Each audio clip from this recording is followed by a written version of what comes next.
That was the opening of Scriabin's Etude Opus 8 number 4, and it was played by Yevgeny Sudbin on his latest All Scriabin album on Bis Records. I'm Erica Worth and welcome to this Pianist podcast. Today I am catching up with Yevgeny to find out what he's been up to. Yevgeny, it's so lovely to have you on the Pianist podcast today. Great to be You and here. I, great. You and I have been in touch over the years. You've appeared on the cover of Pianist magazine at least twice, and I've heard you live and on recordings. Talking of which, I'd like to start off by talking about Scriabin, as I know you've just released an all Scriabin album. And in the current issue of Pianist magazine, you give a lesson on his Etude Opus 8, number 11. And I really love what you had to say about the composer. So maybe if you could begin there, Scriabin, what he means to you. Scribing, gosh, wow, a composer that I traveled with almost all my life, and no, I've been fascinated with him for a very long time.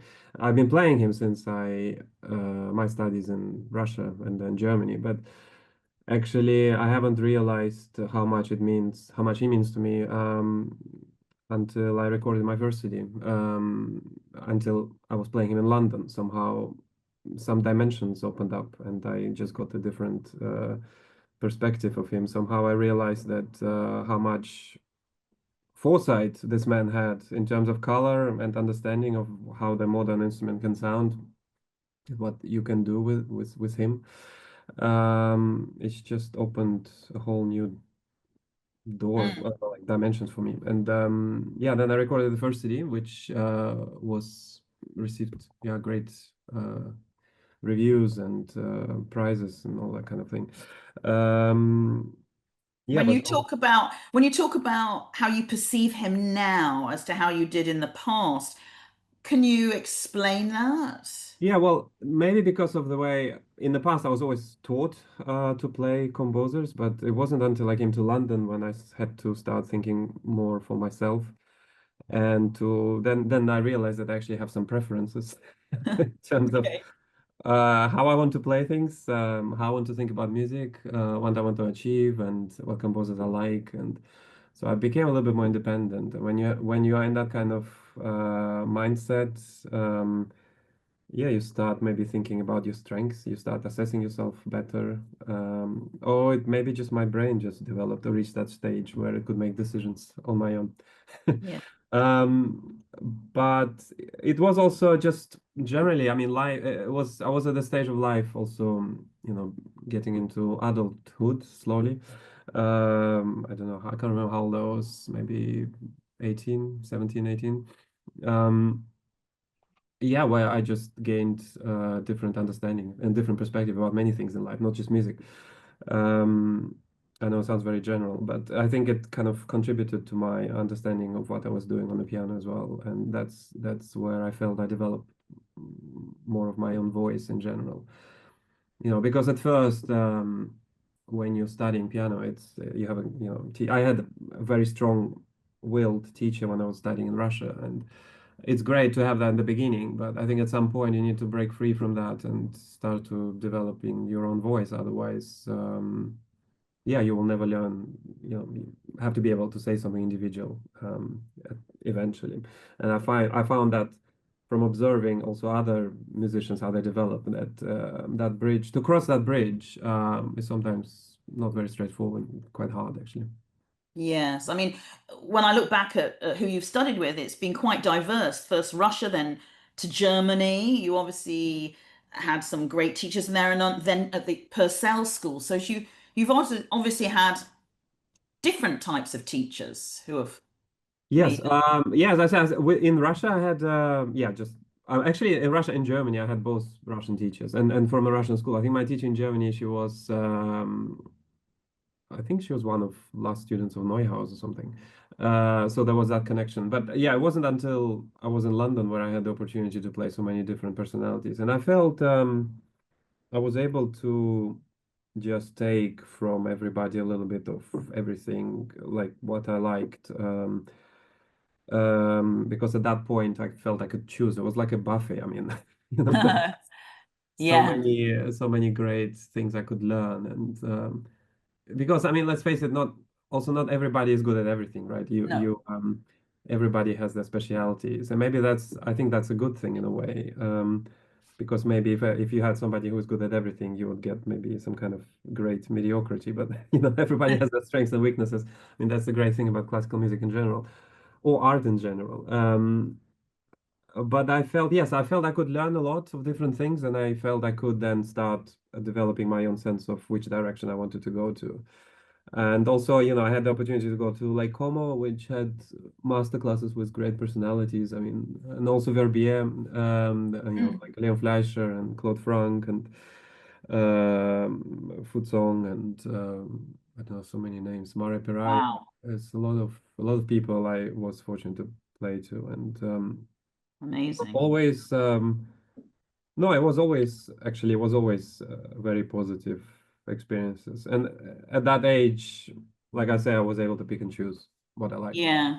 Well, you've obviously got that feeling for Scriabin and the Russian masters, but then on the, let's say, flip side, the Scarlatti, you've made some phenomenal recordings. They've had accolades galore. What is it about Scarlatti then? Well, that has you fascinated?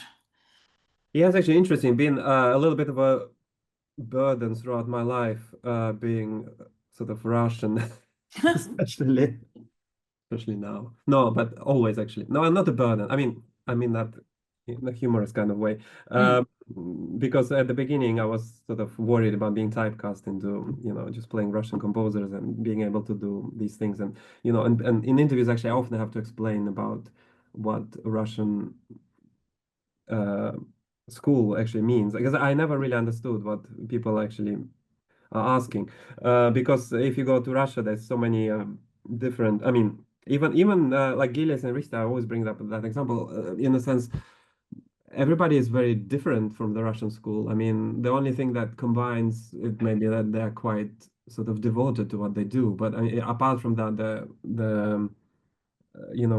everyone's qualities are so kind of different. And actually, I think it applies to composers too, because Scriabin I never thought of as a Russian composer. I mean, I never kind of think of yeah, nationality in that sense, because he is beyond nationalities, beyond geographics, and I wouldn't be able to tell you where he's from if I, as an alien, landed on planet Earth and listened to his music or something, and then I couldn't pin it down to Russia. There's no nationalistic elements in his music at all.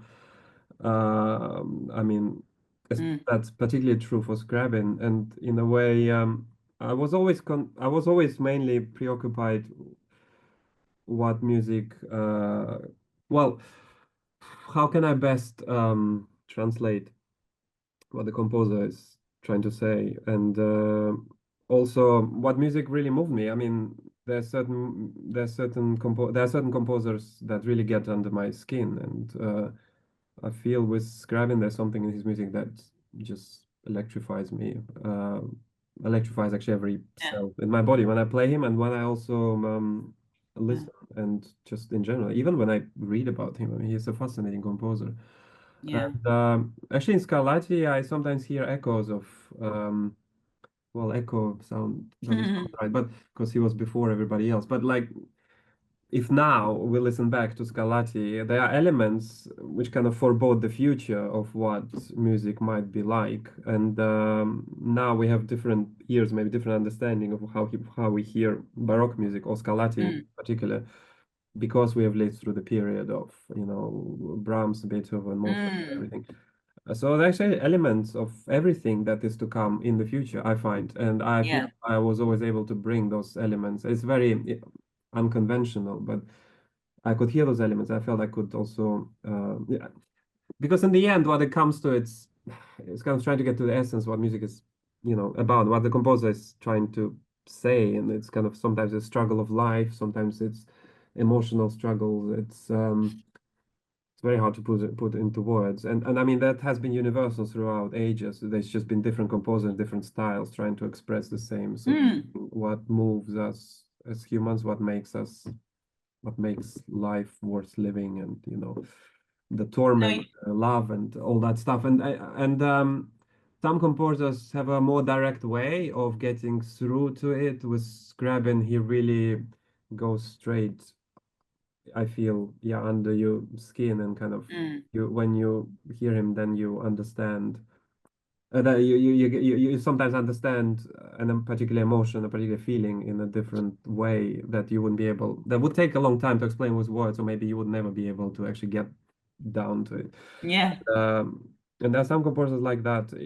I felt also with Scarlatti, just something very human, but then at times Mm. also like speaking to God, I don't know, or whatever, universe. Yeah. Um, because there are some sonatas, quite rare actually, in Scarlatti's output, which you feel then leave the earth almost like they're sort of cosmic, you know. Absolutely, especially some of the slow aria-like type Yeah. ones. I mean, they really touch the heartstring. They're absolutely Mm.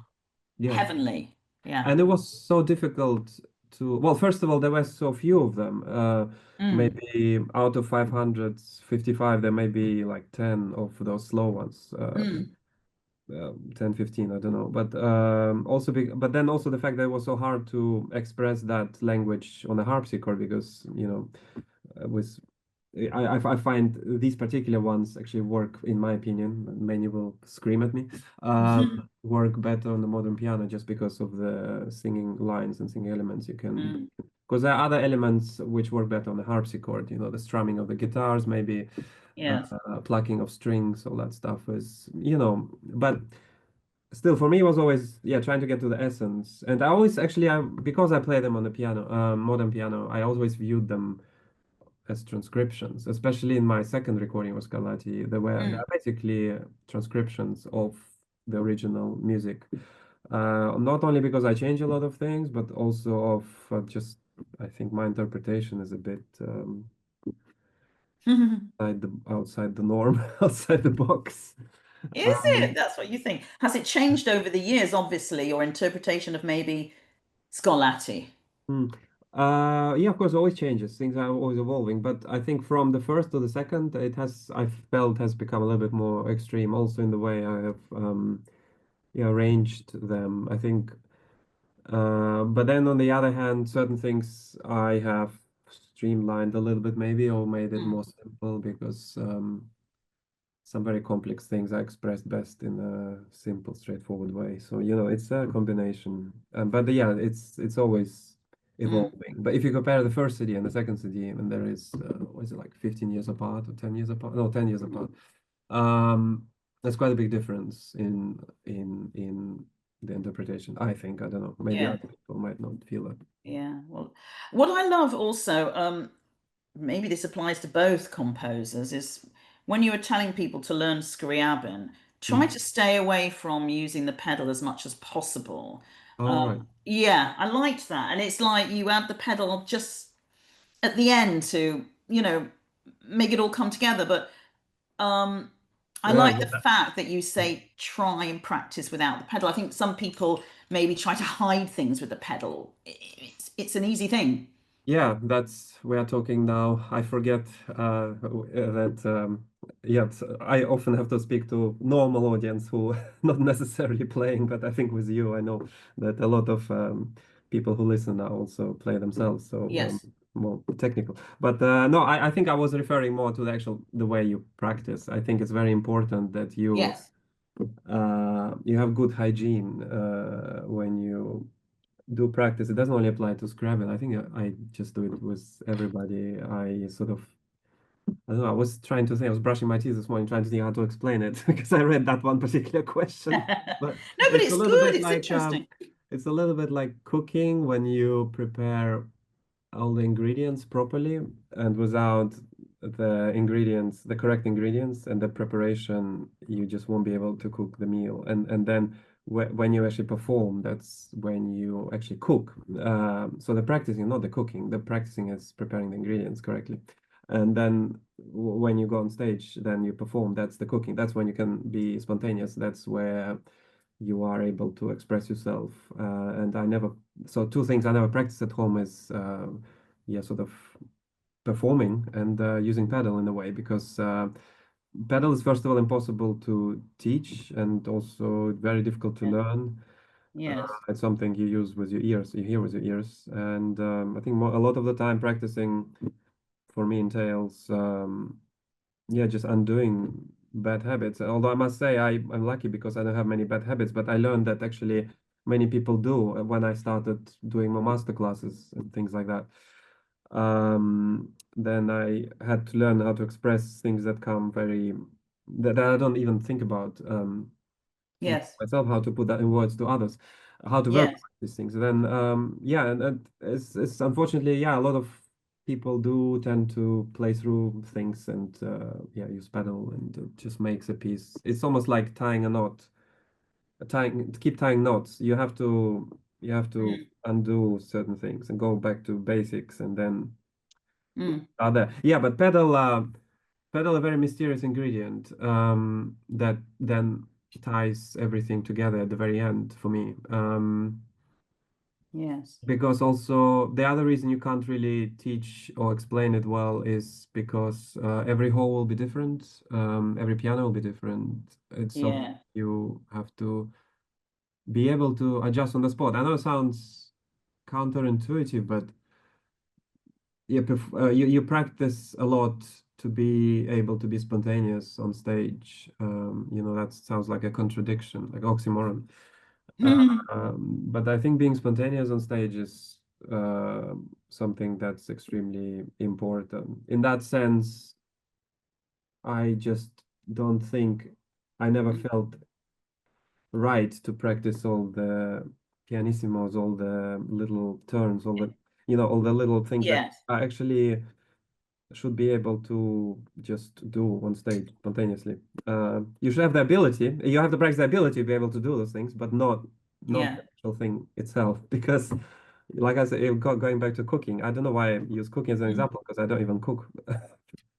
But like when you do cook, I imagine every time, even if you cook the same dish, it will always come out slightly different. I mean, that's True. Absolutely true. When you talk about being spontaneous on stage, this is obviously something you love. It is part of being a real artist. You obviously do the recording, you've made a lot of recordings and you do a lot of concerts. Is there, can you say there's one you prefer or one that you feel more at home with, or they're just two totally different experiences? I think they're two different art forms, just completely separate from each other. You are trying to get the similar aim, but they are two totally different art forms. I mean, I don't want to mention the obvious things, but with concerts, it's very hard to predict what kind of piano you end up with, what kind of hall, what kind of acoustic. Mm. With recording, you can control more variables, but also how I approach it is very different. I mean, like, recordings are very high resolution.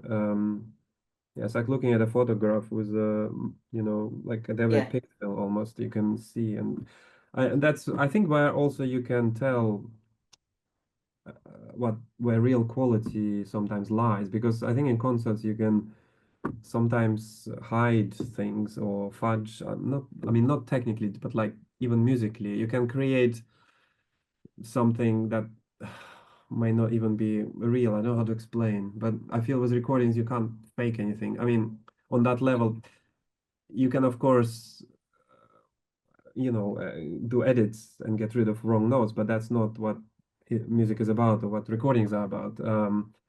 What you can't fake is how to play a phrase in a way that makes your body react, that makes other people's react to it in a certain way. How to grip people with your you can't fake that in recording because you'll straight away hear. And no matter how many takes you do, if you're unable to do it once, then 500 takes are not going to help you to play a phrase in a Yes. expressive. Oh my goodness.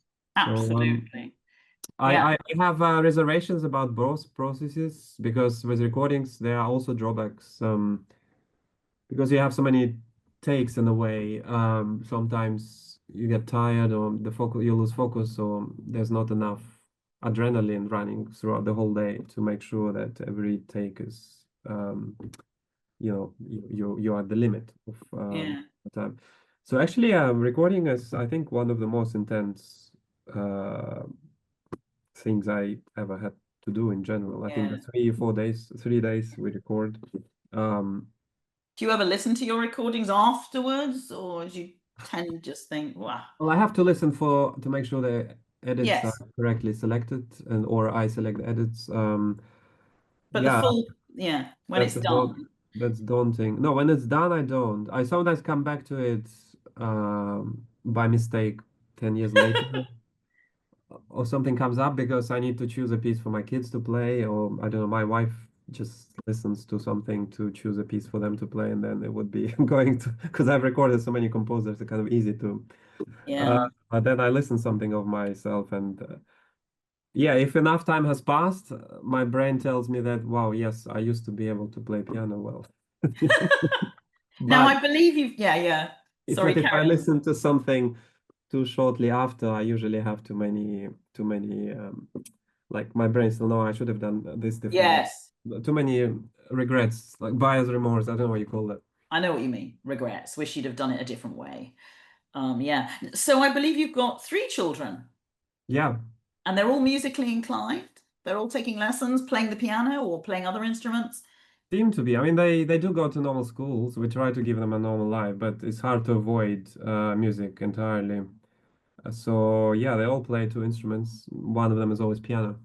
Um, but I don't know if it will they'll make it a profession. It's, it's a very specific lifestyle choice.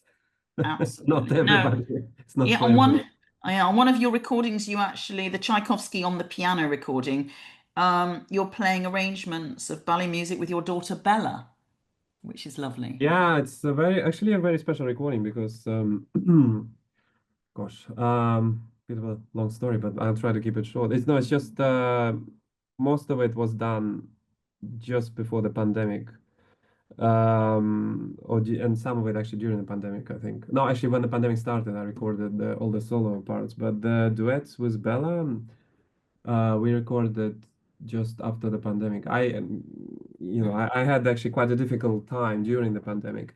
Myself personally, I don't know, I found the whole, it was great for the first 6 months, but then it was sort of a bit of a torture because my body is just not used to staying at home and living a normal life. I need I need the adrenaline of performing occasionally or regularly. So that Mm. was quite tough. After some time, it actually really got to me, and I had quite a big breakdown from not playing. Oh, But actually, the recording with Bella is the first thing I did coming out of that state, that period. oh. And I think that really kind of saved me a little bit because it gave me something to look forward to. Um, oh, because the pieces were not.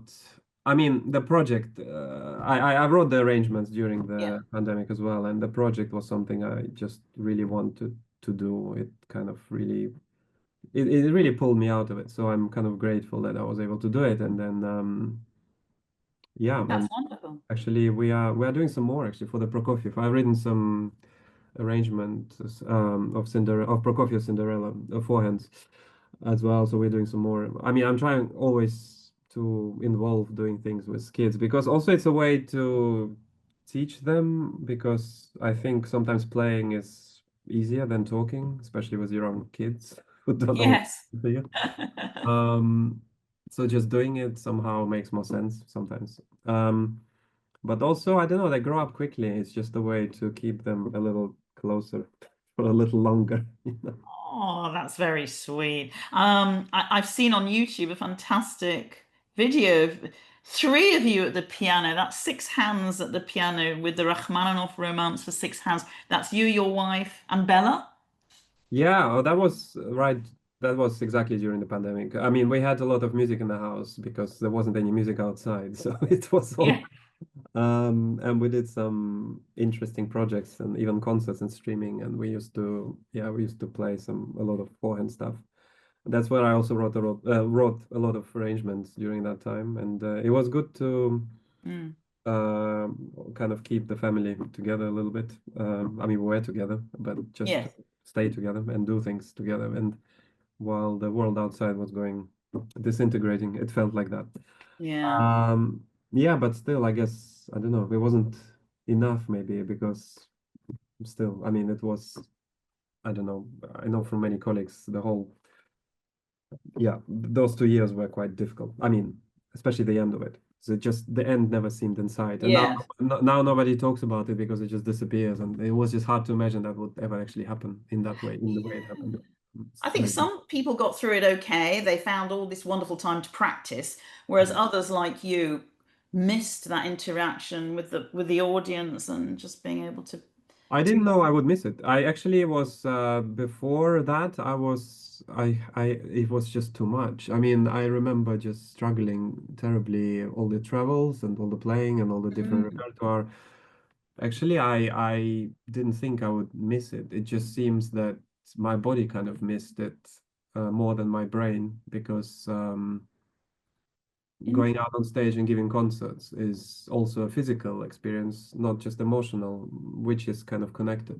yeah. But yeah, it was very strange. I just felt, yeah, I just had this terrible anxiety where I felt I had to go on stage and perform, and there were no concerts to play. So it was a really bizarre situation.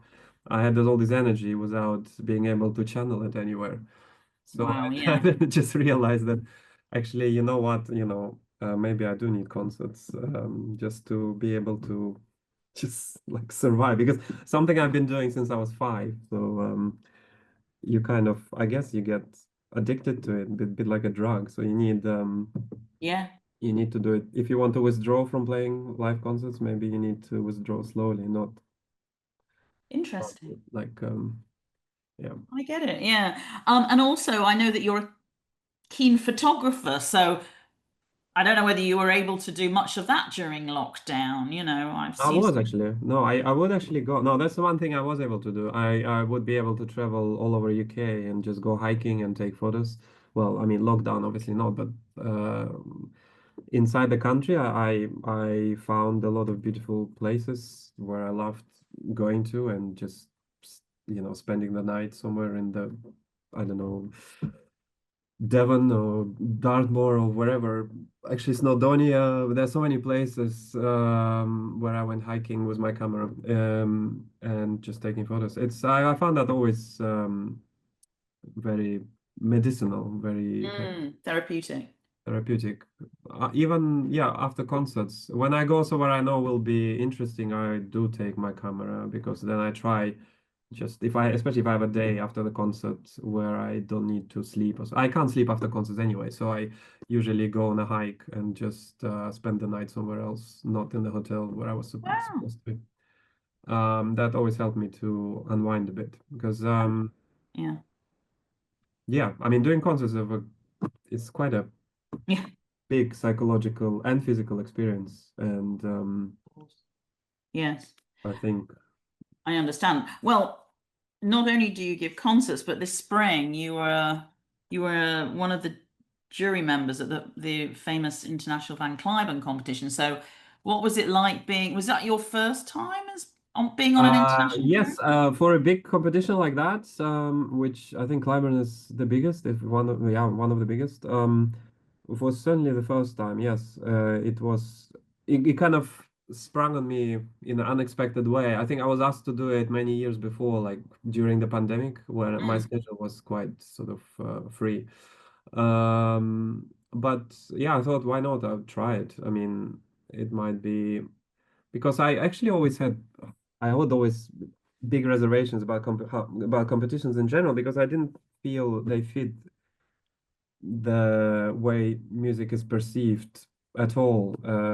Just something wasn't right with the way. I mean, Yeah. if you look statistically, very rarely it's the first prize winners or even second prize winners that actually have a long, protracted kind of career afterwards. The statistics for competition winners are not always don't look very good. So I was just always wondering why that was the case. So I thought maybe I would go there and try and make a difference. Something, but I'm not sure. I'm really not sure. I succeeded. No, I loved everyone who played. I mean, the standard was super high, and yeah, no, the finalists were incredibly talented and of very high standard. And the whole experience, I think, now looking back on it, was kind of a positive, a net positive in my opinion. But it was quite. I mean, I was very emotionally involved throughout because I was just always very concerned that to make sure we don't miss anybody special in the, especially in the early rounds, because what I often found in sort of in Mm, competition, what happens is you get a lot of very interesting musicians knocked out too early, and that I don't know how to explain that. I thought maybe just if you have somebody interesting or maybe slightly controversial, the jury usually gets divided and they maybe don't get yes. votes to get through, and then you have to, then you have to add, you have to have a certain number of people to go through, but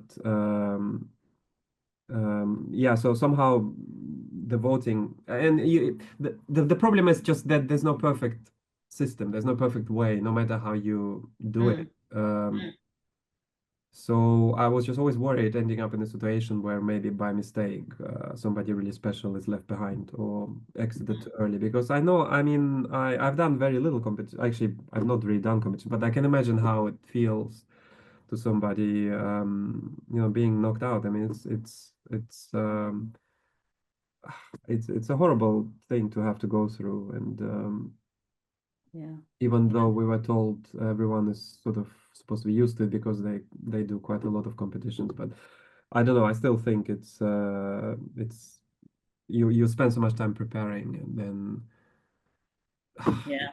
it's just I just felt most of the time during the 3 weeks I just felt quite well very involved and very depressed, very kind of depressed about yeah, but then I realized something else as well. I realized that like real sort of talent that is very special is actually quite rare. I mean, you get a lot of very high standards. Mm, I mean, the standard's very high. Everybody taught great, amazingly, and the repertoire is incredibly difficult. But actually, something that makes you sit up on your chair and yeah. provoke this kind of physical reaction in you when you hear something really extraordinary, that doesn't happen actually very often.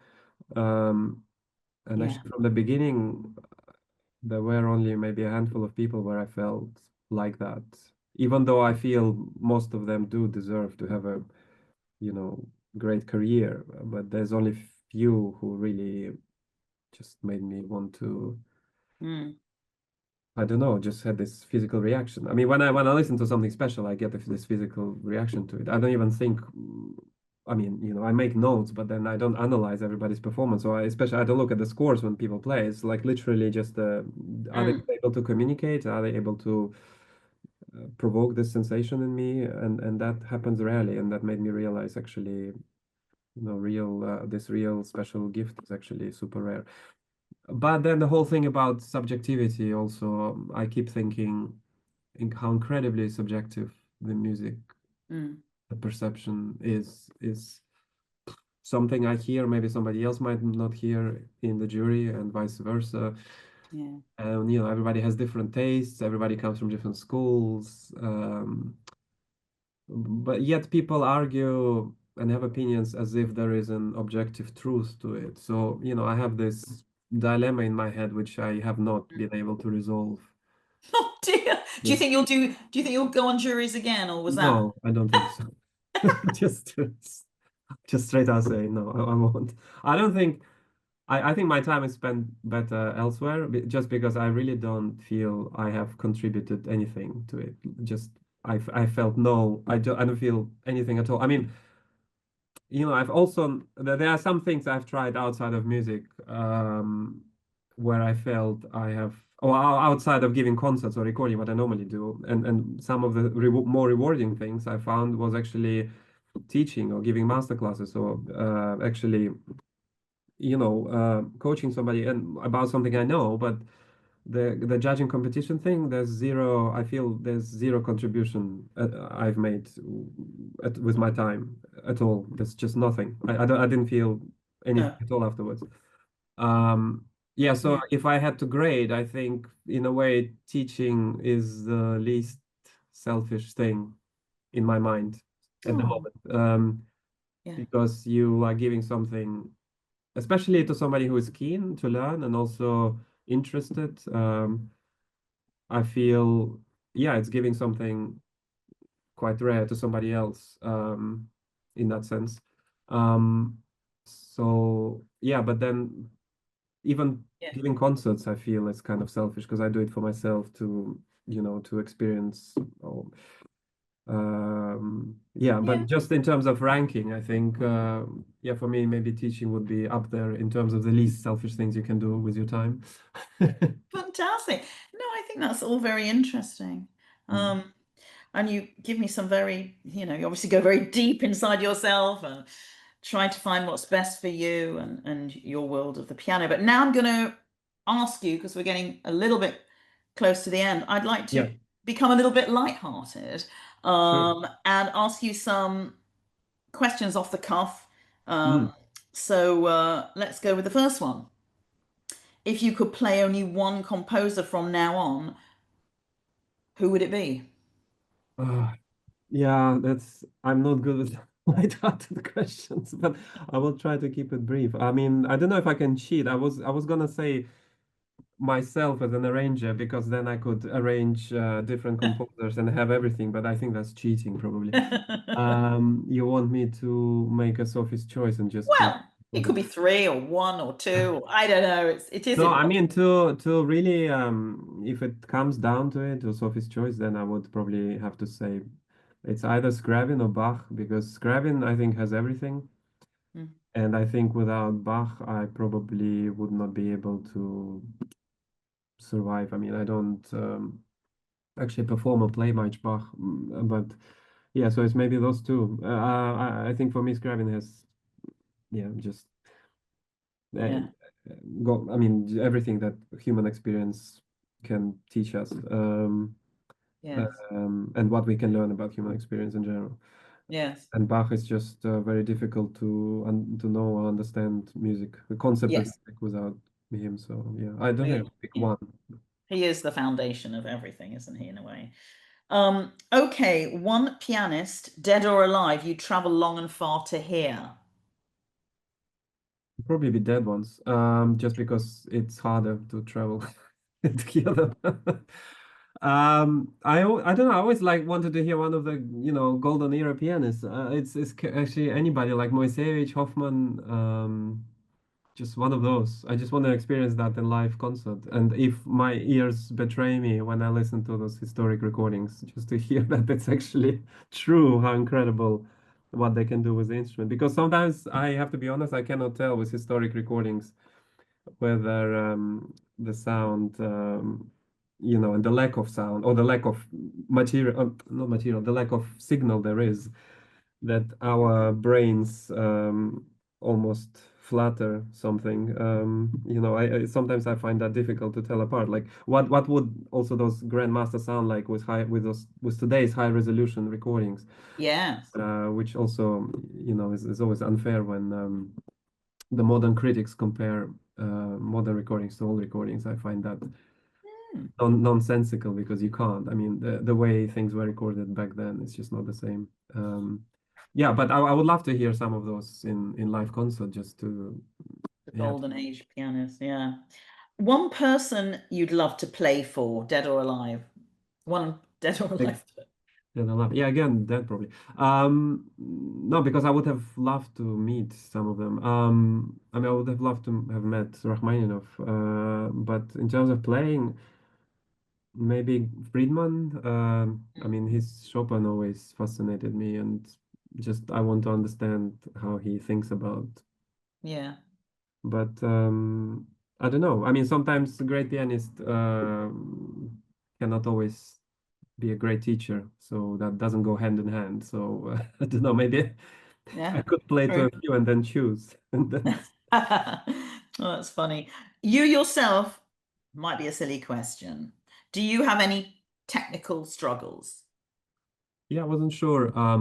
What do you mean by technical? I don't I know, mean, third, sixth, octaves, oh, I see. You mean at literally. the piano on the keys.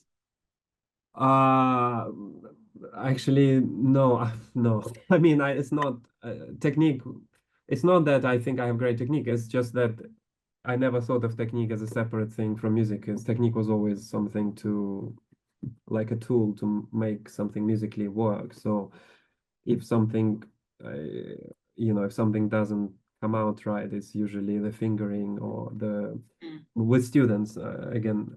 If like if a student plays in a master class and something doesn't sound expressive enough, then it's usually a technical thing. So I mean, mm. technique and music, I can could never separate those.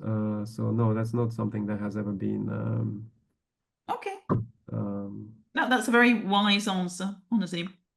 What would be your advice to an amateur pianist about how to improve? I think the most important thing is finding the right teacher for yourself. Mm, There is nothing you yourself can do if you don't know what you're doing wrong. You need somebody, oh, not even wrong, but you don't know which way to go. I mean, this is why I found doing this piece for your magazine so fascinating in a way, because you have an invisible student on the other side who you're supposed to be giving masterclass to, but you have no idea what they're doing wrong. So you have to imagine all these things. But yeah. in the real world scenario, you have somebody you might you know as in you might have two people playing the same piece, but have two completely different Mm, struggles, and then it could be with one, it could be the pedal, with another could be a sense of pulse or rhythm. So yeah. be or with somebody else, it would be something completely different again. So you will focus the whole lesson trying to fix some of the most important and obvious struggles. So there is no one advice you can give, but it takes the only advice I can give is to finding the right and great teacher for yourself, who can Yeah. spot these things and find a straightforward way to iron these out, because that's the only realistic thing you can do. There's no one advice, Mm, universal advice that will work for everyone. yeah. No, that's very good. Sorry, Yeah. I keep them too long. No, no, no, no. I mean, they're not so straightforward, really. If you weren't a pianist, what would you be? Oh. It depends.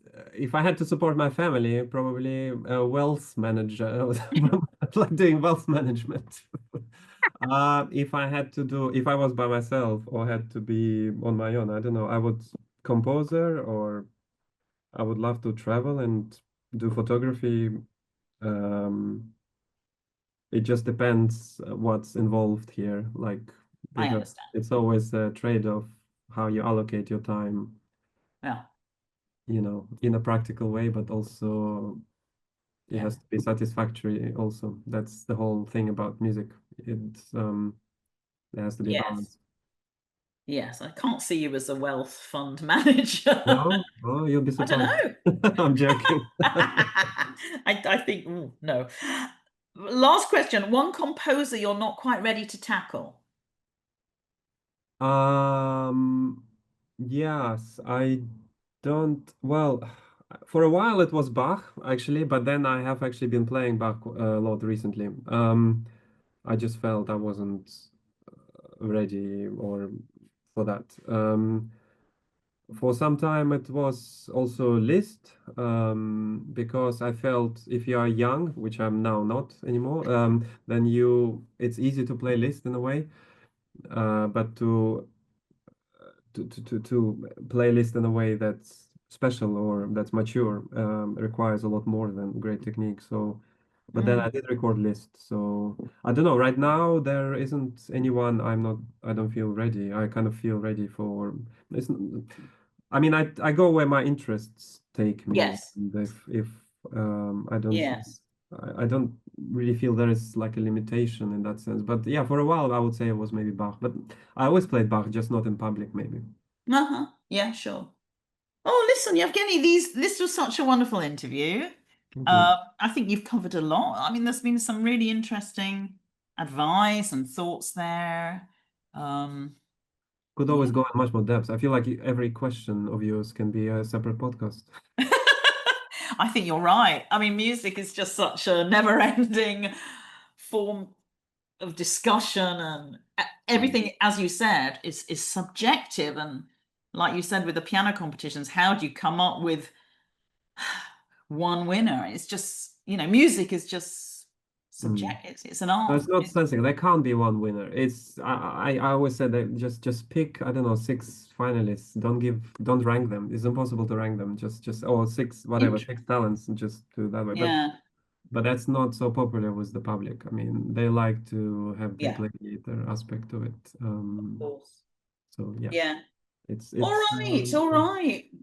Well, I think we need to say goodbye. Are you off to but lovely talk. practice?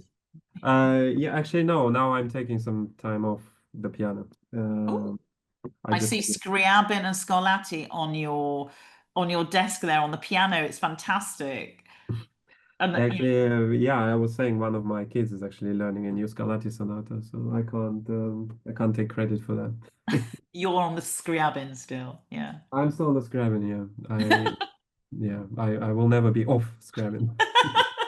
Fantastic. All right. Well, Yevgeny, thank you so much. It was great speaking to you, and I wish you a good rest of the year, rest of the summer, and everything. Thank you.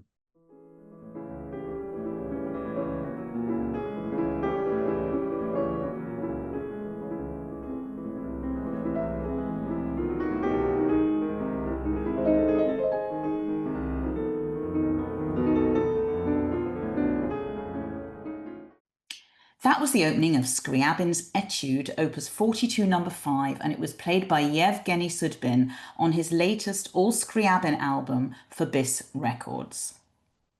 Pianist podcasts are free, and a really good way to support what we do is by subscribing to Pianist. Visit our website at pianistmagazine.com and listen to us on YouTube by searching Pianist Magazine. And don't forget to sign up to our newsletter, which is full of extra playing tips and useful information. Go to pianistmagazine.com to find out how to sign up.